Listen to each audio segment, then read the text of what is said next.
तर नमस्कार मित्रांनो, आपला फायनली सगळं काम झालेलं आहे.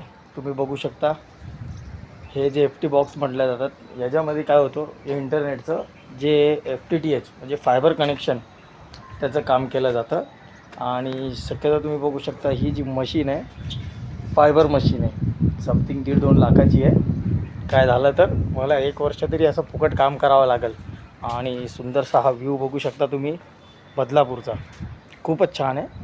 आणि ही डोंगरा साईडची बाग आणि असं खूप छान सुंदरशा वातावरणात आम्हाला काम करायला भेटतं. तुम्ही बघू शकता सगळं काम झालेलं आहे. खरं तर हे आमची अशी पद्धत नाही आहे, पण शेवटी असं झालं की आम्हाला ठेवण्यासाठी काही जागा नाही. तर आता हा आपला काम पूर्ण झालं आहे. तर भेटूया नेक्स्ट व्हिडिओमध्ये, याच्यापेक्षा काही चांगलं दाखवण्याची इच्छा.